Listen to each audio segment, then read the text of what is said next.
Hello and thank you for watching the NDTV Dialogues, a conversation of ideas. As we watch the aftermath of the brutal terror attack on Israel and currently what's happening in the attack on the Gaza Strip, concern is growing over the horrific human cost and the urgent worry over how the ramifications will unfold. Where does the world go from here? Joining me today is a public intellectual for whom this is personal. Israeli historian Yuval Noah Harari, the best-selling author of crucial books, including Sapiens, A Brief History of Humankind. Mr. Harari, thank you for joining NDTV. As someone who is so personally connected to Israel, and also a public intellectual who has championed peace, how do you view the events you currently see unfolding? First, of course, the horrific attack in Israel, the brutalities we've seen, the fact that hostages are still being held, and the aftermath in Gaza. Yeah, these are extremely difficult times, also for me personally. I have many friends and family in the communities that have been attacked and massacred, and we hear more and more stories of really terrible atrocities. Parents murdered in front of their children, civilians, people tortured in the most gruesome ways that terrorists could think about, hostages now being held, including babies and old people. And we also see the waves of violence spreading to more and more places, threatening the lives, the hopes of millions of people in the region. And maybe the most frightening thing is that this is all intentional. The aim of Hamas was not to try and conquer territory or to fight soldiers. The aim of Hamas was to destroy all chance for peace. Because, this happened exactly when Israel was on the verge of a historic peace treaty with Saudi Arabia, which was also supposed to alleviate the suffering of millions of Palestinians in the occupied territories and to restart the peace process, hopefully. Yes. And this was the aim of Hamas. I mean, Hamas did not try through this attack to restart the peace process. It tried to make sure that there will never, ever be peace by planting seeds of terrible, terrible hatred and pain in the minds of millions of people. In fact, also, Mr. Harari, as we are seeing this unfold, we saw the condemnation which came from nations across the world, including India, very strongly backing Israel. But as we see what unfolds, is also two compelling beliefs emerging. A compelling belief that Israel has the right to self-defense, almost in a sense to avenge the brutalities you've just talked about.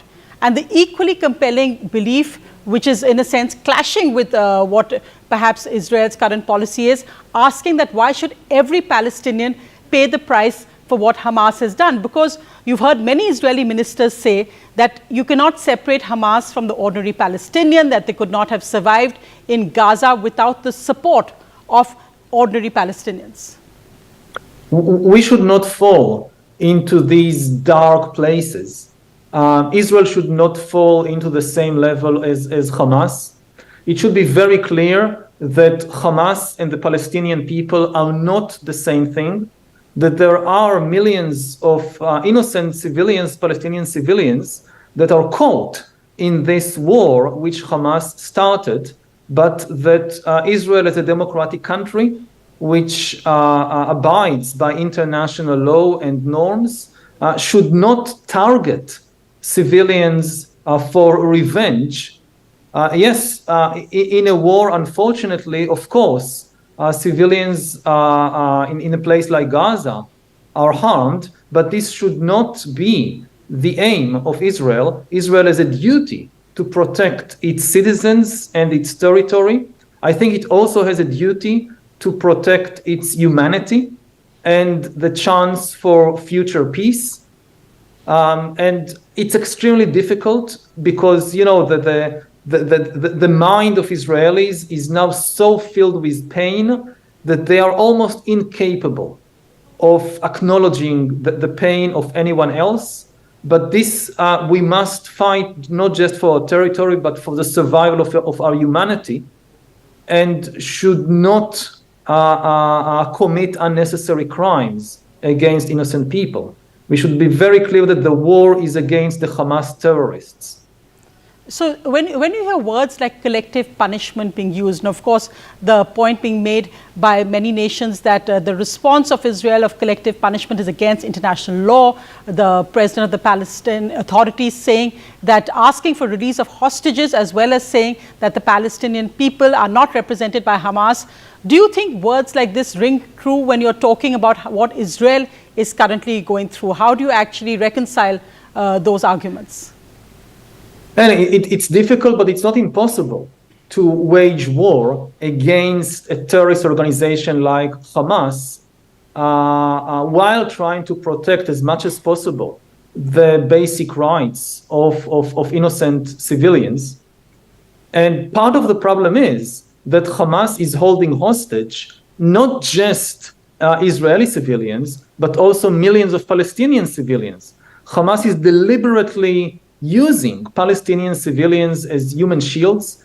Hamas has placed many of its installations, of its weapon systems inside Palestinian population centers, and is, according to many reports, trying to prevent civilians from leaving these combat zones in order to make it more difficult for Israel to focus only on fighting the terrorists.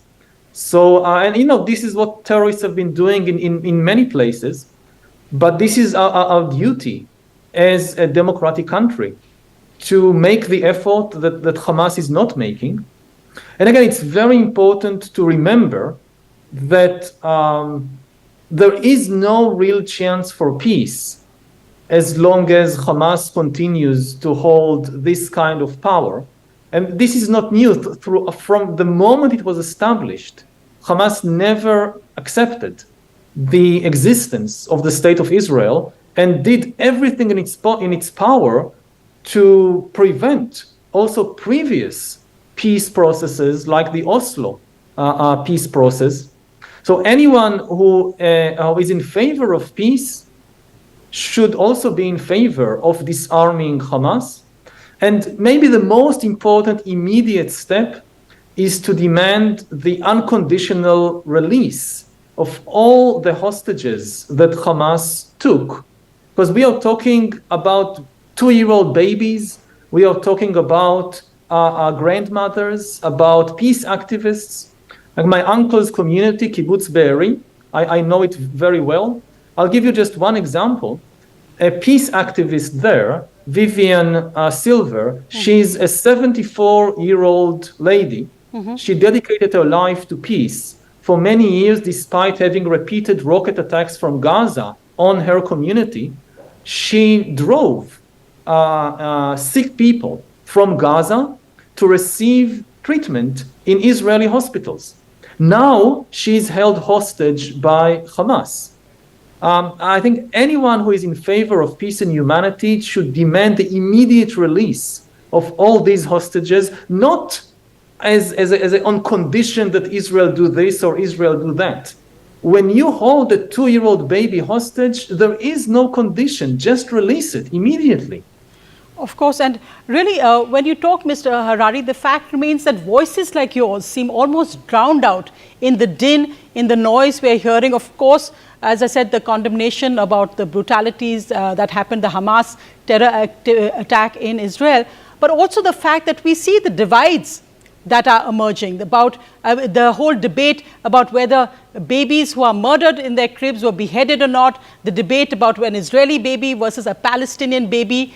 Does this discourse actually only add to the horror that we are seeing around us? Because you've talked, of course, of collective humanity, but Hamas seems to have struck where it wanted, not just in the physical murders and brutalities, but also in this discourse that we're currently seeing globally and amplified by online platforms.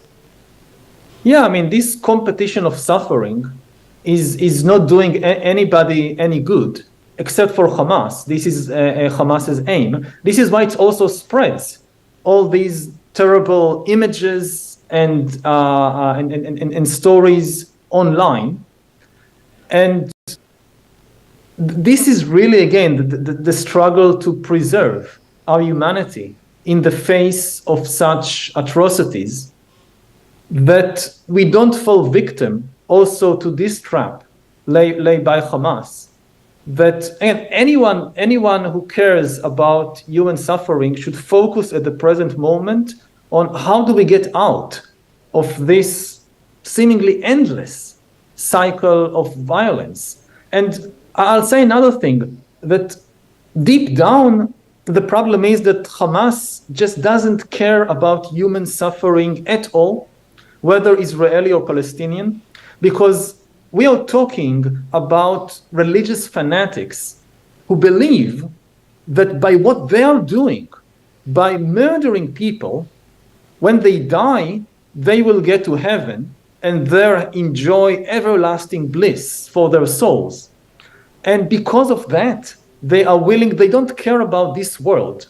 They are willing to burn this world, to consign it to flames, and to inflict terrible suffering on millions of people, both Israelis and Palestinians, because they believe that by doing that, their souls will have everlasting bliss in another world.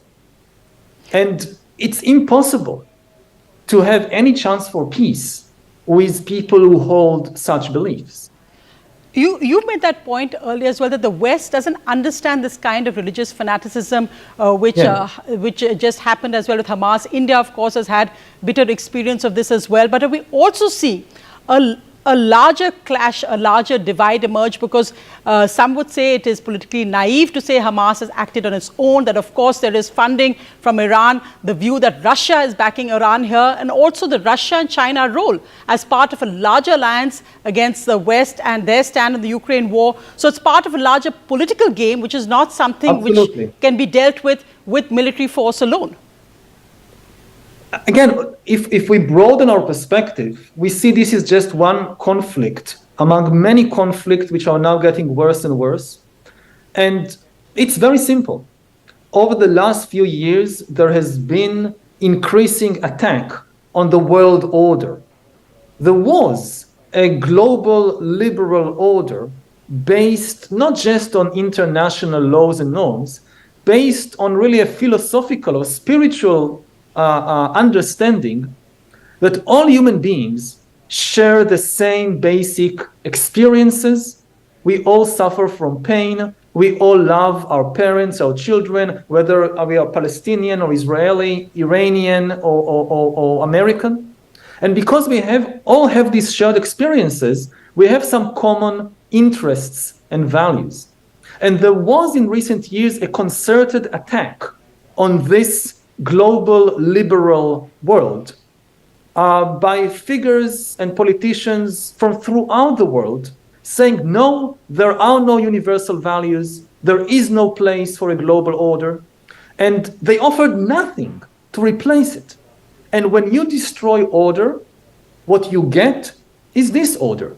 What you get is chaos. And this is now the price we are paying for the dismantling of the global order, not just by figures like Putin in Russia, also by politicians like Donald Trump in the United States, who attacked the global order. And if we don't make an effort to create a new order, then this chaos, which we are now seeing in my home country and in Palestine, we will see it in more and more places around the world. India, of course, went through the horrific terror attacks in Mumbai, 26/11, 9/11 in the United States. But yet you feel that this is different, that this is not exactly the same playbook. But what seems almost common is the terrorist desire to almost, and again to use the words perhaps from the Iraq war, that of shock and awe, that the more horrific it is, their aim has been achieved. And also, in this era of disinformation, because we're really seeing war as a video game, so there's almost a sense of blood sport when you're seeing the missile strikes back and, you know, who is the victor of this war. Yet there is no victor here. Yeah, there cannot be a victor in this competition of violence unless we stop it. But this is, at the present moment, this is almost impossible to do. And one thing you mentioned all the horrible images that are now circulating online. I would recommend to people not to watch such horrors too much. You're just doing violence to your own minds. You're just doing what the terrorists want, which is to sow seeds of hatred in your mind and lose all trust in humanity. Maybe you think that by watching all these horror videos, you're somehow showing empathy to people, but you're not. You're just sitting alone at home somewhere, feeding your mind with terrible, terrible hatred and fear, and actually isolating yourself from other people. If you really want to help, cut down on the consumption of these terrible materials, and instead do something practical to help people. Whether it's to help people, in the Middle East by donating or by joining some peace initiative, or even helping people immediately around you. But the reaction to this level of horror is not to kind of immerse ourselves in it.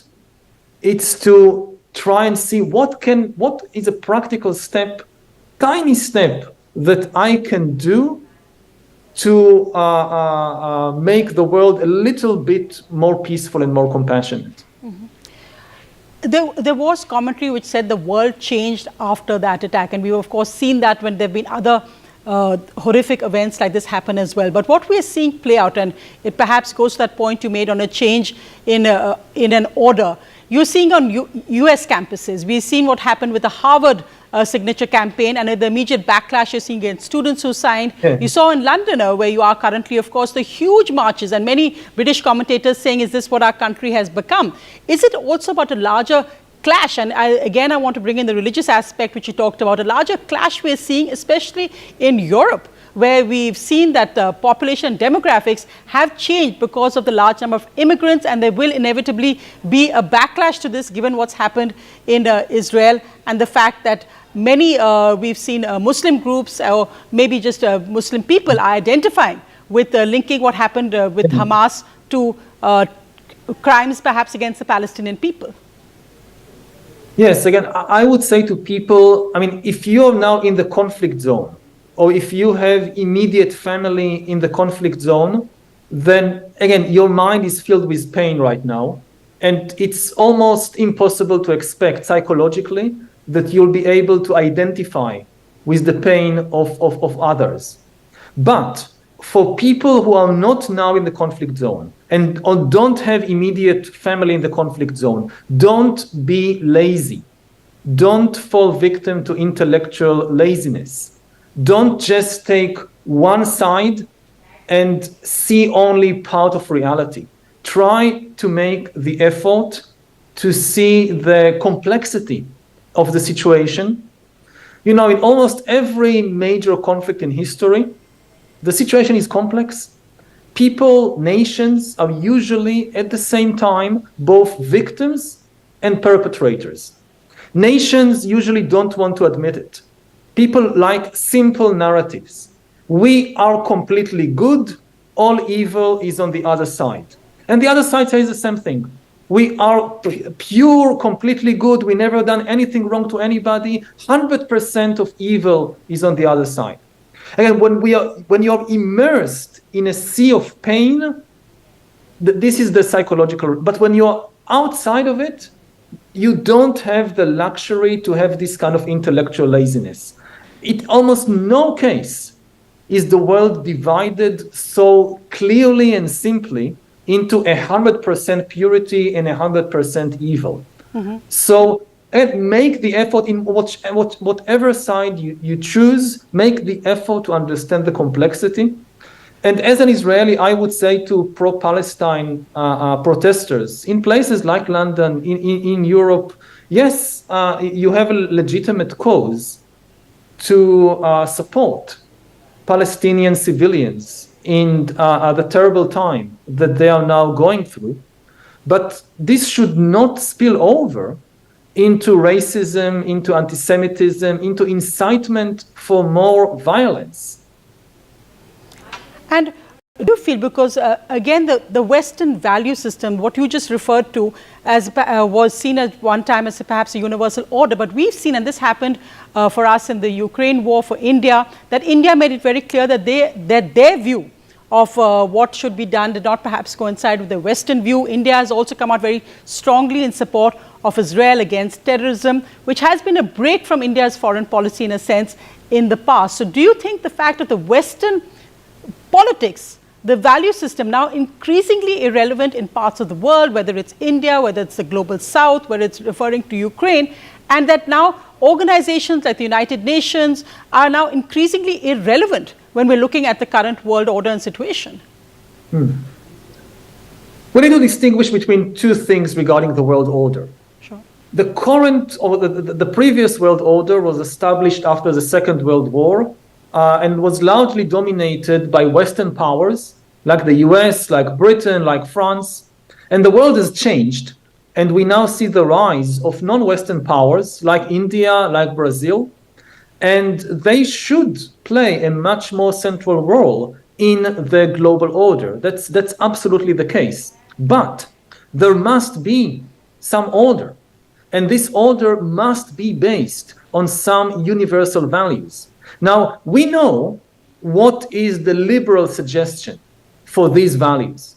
As I said before, it's based on the idea that all humans are biologically the same. We all share the same experiences. So there should be universal values of compassion and universal interests, that all humans, despite our differences, there are some things that we should unite around. Now, if people say, we don't like these liberal values, okay, what is your counter suggestion? When I listen to people like Putin, like Xi Jinping or whatever, they attack this kind of liberal view of the world and the idea of universal values. They don't offer anything in exchange. They don't offer anything, any other universal values that could be a basis for an alternative order. And again, if you don't have order, you have disorder, you have chaos, you have violence. So either go back to the liberal order and its universal values, or let us hear not my country first. Okay, your country first, but how do different countries relate to each other? How do you provide peace? How do you even manage trade without some universal laws and norms and values? And if you don't have an alternative suggestion, so what is on the table is going back to the liberal global order based on liberal values, with a much more important place around the table for non-Western countries like India or like Brazil. Do you link this Hamas terror attack to the larger, say, umbrella of what many have called Islamic terrorism? Do you find that there is common cause, and you of course compared the attacks in a sense to this what the ISIS modus operandi is, but do you find that if you look at it through the prism of Islamic terrorism, and you've made that point about religious fanaticism, there is actually a larger clash which boils down to perhaps a civilizational aspect or a religious aspect which is being overlooked? Yeah, I think, again, I wouldn't focus all the attention necessarily on one religion, on Islam. Mm-hmm.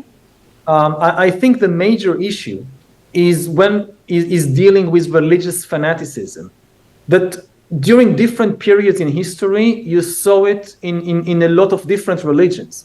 Once you're dealing with people who, because of religious fanaticism, their focus is not on this world.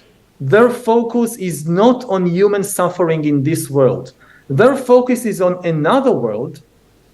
Then we have a big problem, because these types of people, they are willing to destroy this world completely and inflict, again, terrible suffering on millions, on billions of people, because they just don't care about it. You know, you listen to the Hamas speaking, and they basically say that even Palestinian suffering doesn't interest them, because in their view, if a Palestinian dies because of an Israeli attack, a Palestinian civilian, doesn't matter, dies because of an Israeli attack, that person immediately goes to heaven as a martyr to enjoy everlasting bliss. Now, if this is your worldview, you don't care even about people dying from your side, not to mention people dying from the other side. This type of religious fanaticism that we saw with ISIS, we now see with Hamas, but we have in history so from different religions. This is a terrible danger to the whole of humanity. And, you know, as the sophistication of technology increases with nuclear weapons, now with artificial intelligence, the danger increases. Because these are the types of people that if weapons of mass destruction fall into their hands, they have the type of worldview which will enable them to use these weapons and annihilate this world. So where does the world go from here? Really, as a historian, where does the world go from here? Because the worry, of course, that you have the Russia-Ukraine war. Again, it seems a war which the world has lost interest in, but it is still causing a great deal of human suffering. We see this current conflict. There may be more conflicts coming in the Armenia region. Where does the world go from here? Do you see this as the most dangerous time, as some observers have put it, since World War II? Could we be looking at another World War III if we see conflicts erupting like this and the sense of the world moving from one to the other and losing interest in the last one? Absolutely. Again, it's what I said before. Order is collapsing and is replaced by chaos. This has been happening for the last 5 to 10 years. We see it in more and more places. The pandemic was part of it. The Russian invasion of Ukraine is part of it. What's happening now in Israel and Palestine is part of it. If we don't rebuild order, it will only become worse. It will spread all over the world. It could lead to the Third World War. And with the type of weapons and technology now available, it could lead to the annihilation of humankind itself. We shouldn't lose hope. This is a time for responsibility, not a time for despair. Again, anybody who has any ability, this is the time to rebuild order, to try and rebuild hope. And the very first step that I would focus now, again, going from the kind of very broad perspective of the global order to the immediate crisis in my home country, the first step is to immediately release without condition all the hostages. This is important not only in itself as liberating these people from terrible suffering, but because this will give hope, this will give breathing space, and will be a first step perhaps to de-escalating the conflict and going back to the path of peace. Do you see, Mr. Harari, finally the US, of course, playing a crucial role here, countries like Saudi Arabia and India? What do you think India, how do you think we just had a G20 in India where we looked at us establishing our place diplomatically? Do you think you now need different alliances and equations, not the traditional ones, but what would you ask of countries like the US, Saudi Arabia and India to do at this point? Well, with regard to India, which is now one of the most important world powers, India is in a unique position. It is a democracy. It is committed, unlike, Russia or China, it is committed to democratic ideals, but it has good relations with many of these countries and also with Iran. So hopefully India will use whatever leverage it has on countries like Iran to de-escalate, first of all, to prevent further escalation of the conflict. Secondly, to try and de-escalate the conflict.